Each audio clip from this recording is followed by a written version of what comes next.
नमस्कार साथियों, स्वागत है आपका हमारे YouTube चैनल पर। तो दोस्तों, रशिया की मिलिट्री एक्सपेंशन और ब्लैक सी के स्ट्रेटेजिक इंपॉर्टेंस के बारे में हमने काफी सुना है, लेकिन आज हम बात करेंगे एक ऐसे इलाके, एक ऐसे रीजन के बारे में जिसका डायरेक्ट कनेक्शन है रशिया के मिलिट्री पावर और इंटरनेशनल जियोपॉलिटिक्स के डायनेमिक्स के साथ। उस रीजन का नाम है अबखाजिया। आपको याद होगा कि अबखाजिया जॉर्जिया का एक ब्रेक अवे रीजन है जहां पर रशिया बैक्ड सेपरेटिस्ट फोर्सेस का कंट्रोल है। लेकिन यह रीजन सिर्फ एक पॉलिटिकल इशू नहीं है, बल्कि एक मेजर मिलिट्री बेस बन गया है रशिया के लिए। अब खाजिया के ओकम शायर में एक मिलिट्री बेस एस्टेब्लिश करके रशिया अपने ब्लैक सी के डोमिनेंस को और भी ज्यादा स्ट्रेंथन कर रहा है। यह रीजन ना सिर्फ रशिया की मिलिट्री स्ट्रेटजी का हिस्सा है, बल्कि ग्लोबल पावर प्ले में भी एक इंपॉर्टेंट रोल प्ले करता है।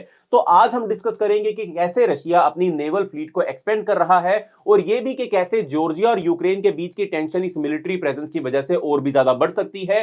तो चलिए आज की इस वीडियो में हम डिटेल में समझेंगे कि रशिया की ये मिलिट्री मूव्स किस तरीके से जियोपॉलिटिकल लैंडस्केप को इन्फ्लुएंस कर रही हैं और कैसे ये ग्लोबल सिक्योरिटी को इंपैक्ट कर सकती हैं। पर उससे पहले चैनल का नाम है दी आइए सब, मेरा नाम है राही मेहता। चैनल को अभी सब्सक्राइब कर लें ताकि आप ऐसी interesting and informative videos geopolitics regarding देखते रहें।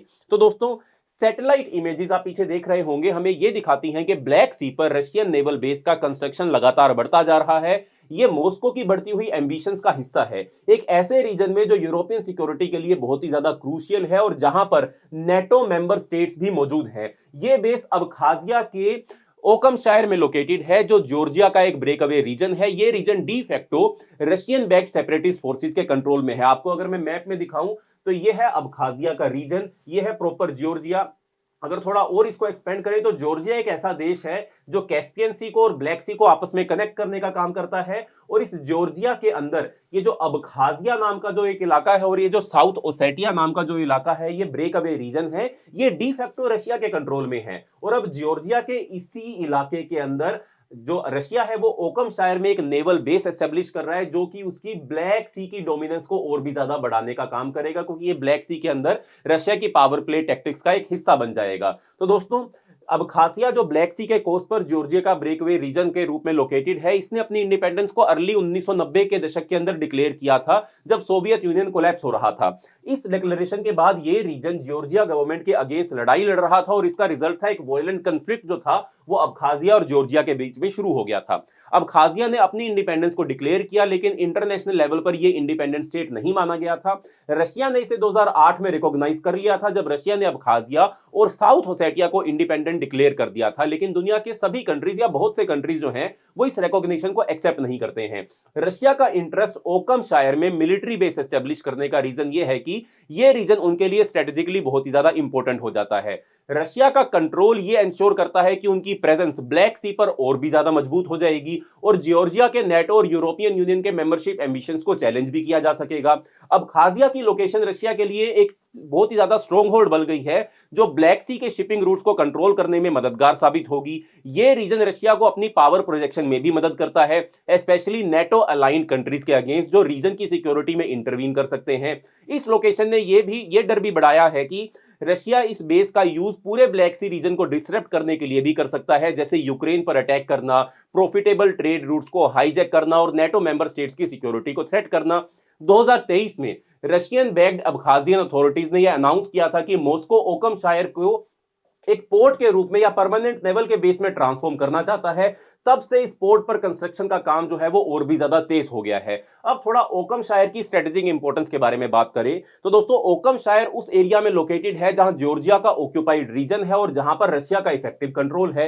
यह पोर्ट रशिया के लिए स्पेशली सिग्निफिकेंट हो गया क्योंकि 2022 में यूक्रेन पर फुल स्केल इन्वेजन के बाद यूक्रेन का यह क्लेम है कि उन्होंने रशिया की ब्लैक सी फ्लीट का 1/3 हिस्सा जो है वो परमानेंटली डैमेज कर दिया है। अब रशिया जो है वो अपनी ब्लैक सी फ्लीट को एक पावरफुल टूल के रूप में देखता है, जिससे वो अपनी पावर को ब्लैक सी रीजन में प्रोजेक्ट कर सकता है। यूक्रेनियंस ने भी ब्लैक सी में रशियन एसेट्स को काफी ज्यादा टारगेट किया है और उसमें सफलता भी हासिल करी है। अब अक्टूबर 2023 में हमने देखा था कि रशिया ने अपनी शिप्स को अपने एक सिवेस्टोपोल नाम के पोर्ट से ट्रांसफर करके नोवोरोसिस्क पोर्ट पर डिक्लेयर करना या रिलोकेट करना शुरू कर दिया था। अब देखिए, रशिया ने क्रीमियन पेनिनसुला के ऊपर भी अपना कंट्रोल जो है वो 2014 में एस्टेब्लिश कर लिया था। उसके बाद रशिया ने सेवास्टोपोल के अंदर अपना एक बहुत ही इंपॉर्टेंट नेवल बेस एस्टेब्लिश किया था। बट अक्टूबर 2023 में रशिया ने सेवास्टोपोल से अपनी नेवल फ्लीट को ट्रांसफर करके नोवोरोसिस्क में एस्टेब्लिश करना या ट्रांसफर करना शुरू कर दिया था। लेकिन फिर भी रशिया जो है वो यूक्रेन के अटैक से नहीं बच पाया, या फिर आप कह सकते हो कि जो नोवोरोसिस्क जो है वो रशिया के लिए एक सेफ हेवन नहीं बन पाया। अब रशियंस नए अल्टरनेटिव की तलाश कर रहे हैं और इसलिए ओकम शायर का इंपॉर्टेंस जो है वो और भी ज्यादा बढ़ जाता है। थोड़ा डिटेल में इसको समझ लेते हैं। देखो, तो दोस्तों, सेवास्टोपोल जो क्रीमियन पेनिनसुला पर लोकेटेड है, रशिया के लिए ब्लैक सी में एक बहुत ही ज्यादा क्रूशियल नेवल बेस है जहां से उनकी ब्लैक सी फ्लीट ऑपरेट करती थी। रशिया ने 2014 में क्रीमिया को एनेक्स कर लिया था और उसके बाद सेवास्टोपोल का अपना नेवल बेस बना लिया था। रशिया ने यूक्रेन की टेरिटोरियल इंटीग्रिटी को वायलेट करते हुए ये बेस अपने कंट्रोल में लिया था और ये पोर्ट उनकी मिलिट्री ऑपरेशन का मेन सेंटर भी बन गया था। लेकिन अक्टूबर 2023 में हमने देखा कि रशिया ने अपने शिप्स को सेवास्टोपोल से नोवोरोसिस्क पोर्ट रिलोकेट करने का काम किया, जिसका रीजन यूक्रेन की कई सारी स्ट्राइक्स थी जो सेवास्टोपोल जो बेस था उसको टारगेट कर रहे थे। अब नोवोरोसिस्क जो है एक रशियन पोर्ट सिटी है, रशिया के लिए एक अल्टरनेटिव का काम करती है, लेकिन ये पोर्ट सेवास्टोपोल जैसा सेफ नहीं है। यहाँ के इंफ्रास्ट्रक्चर और नेचुरल डिफेंसेस सेवास्टोपोल के कंपैरिजन में और भी ज्यादा कमजोर हैं और इसका मतलब यह है कि यूक्रेन के अटैक का रिस्क यहाँ पर और भी ज्यादा बढ़ जाता है। तो ऐसे में रशिया के लिए यह समस्या थी, या रशिया जो था वो नए अल्टरनेटिव की तलाश कर रहा था और उन्होंने जॉर्जिया के ब्रेक अवे रीजन अबखाजिया में अपनी नेवल फैसिलिटीज एस्टेब्लिश करना शुरू कर दिया। नोवोरोसिस्क पोर्ट यहां लोकेटेड है और ये आप देख सकते हैं यहां पर आपका ओकम शायर पोर्ट जो है वो लोकेटेड है। दोनों के बीच में काफी ज्यादा दूरी है और ये डिस्टेंस बहुत ज्यादा सिग्निफिकेंट है। इसका मतलब यह है कि रशियन वॉरशिप्स जो होंगी वो यूक्रेन के एक्चुअल वॉर जोन से और भी ज्यादा दूर हो जाएंगी, मतलब और भी ज्यादा सेफ हो जाएंगी। इस लोकेशन से रशिया की नेवी को एडिशनल सिक्योरिटी मिलती है, लेकिन यूक्रेन के पास अब भी ओकम शायर को हिट करने की कैपेबिलिटी नहीं है। इसलिए मॉस्को ये मान रहा है कि despite being a breakaway region, Abkhazia को इंटरनेशनल लेवल पर अभी भी जॉर्जिया का हिस्सा माना जाता है और ये रशिया के फेवर में ही आता है। कैसे, ये भी समझाता हूं मैं आपको कि अबखाजिया भले ही रशिया कंट्रोल करता है बट इंटरनेशनल रशिया को रिकॉग्निशन इस इलाके की नहीं मिलती है। ये रशिया के फेवर में ही काम करती है चीज। कैसे, अब देखिए, यूक्रेन जॉर्जिया की सोवर्निटी और टेरिटोरियल इंटीग्रिटी को रिकॉग्नाइज करता है और अगर यूक्रेन ने स्ट्राइक करने का फैसला किया, ओकम शायर पे स्ट्राइक करने का फैसला किया, तो इसका मतलब होगा कि जॉर्जिया भी इस कॉन्फ्लिक्ट में खींचा चला आएगा। अब देखो, रशिया ने अबखाजिया को अपना इंडिपेंडेंट स्टेट डिक्लेयर तो कर दिया, लेकिन ये इंटरनेशनल लेवल पर एक्सेप्ट नहीं किया गया। जॉर्जिया का अभी भी ये स्टांस है कि अबखाजिया जो है वो उसी का हिस्सा है और ये रीजन जॉर्जियन सोवर्निटी के अंडर आता है। इंटरनेशनली सभी कंट्रीज अबखाजिया को जॉर्जिया का ही पार्ट मानते हैं सिवाय रशिया के। यूक्रेन ने हमेशा जॉर्जिया की सोवर्निटी को सपोर्ट किया है और वो अबखाजिया को जॉर्जिया का पार्ट ही मानता है। अगर यूक्रेन ने अपनी मिलिट्री स्ट्राइक्स में अबखाजिया को टारगेट किया तो इससे ना सिर्फ यूक्रेन रशिया वॉर एस्केलेट होगी बल्कि जॉर्जिया भी इसके अंदर डायरेक्टली इन्वॉल्व हो सकता है। जॉर्जिया का सपना है कि वो एक दिन यूरोपियन यूनियन और नेटो का मेंबर बने और इसलिए रशिया की एक्टिविटीज उसके लिए बहुत ही ज्यादा थ्रेट है। अगर जॉर्जिया कॉन्फ्लिक्ट में आता है तो ये वॉर को और भी ज्यादा इंटेंस कर देगा और रीजनल सिक्योरिटी इससे और भी ज्यादा डिस्टेबलाइज हो सकती है। ये सिचुएशन ब्लैक सी के सराउंडिंग कंट्रीज खासकर यूक्रेन और जॉर्जिया के लिए और भी ज्यादा रिस्की है। रशिया अपने इन्फ्लुएंस को इस रीजन में बढ़ाने के लिए हर पॉसिबल एफर्ट कर रहा है और अगर इस कंफ्लिक्ट में जॉर्जिया डायरेक्टली इन्वॉल्व होता है तो इसका इंपैक्ट साउथ कॉकसस जियोपॉलिटिक्स पर और भी ज्यादा पड़ेगा। ये रशिया के लिए एक कम्प्लेक्स सिचुएशन बनाता है क्योंकि ये मिलिट्री डोमिनेंस एस्टेब्लिश करने के अलावा स्ट्रेटेजिक जियोपॉलिटिक्स में भी इन्वॉल्व रशिया को कर देता है।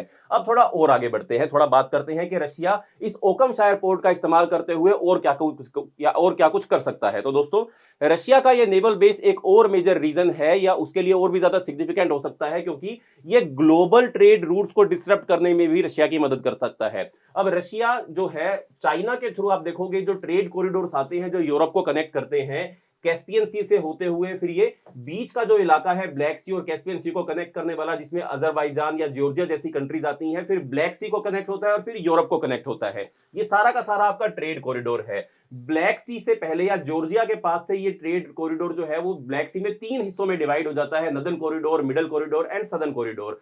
तो इस पूरे के पूरे ट्रेड रूट को डिसरप्ट करने के लिए ओकम शायर जो है वो एक बहुत ही इंपॉर्टेंट पोर्ट हो सकता है।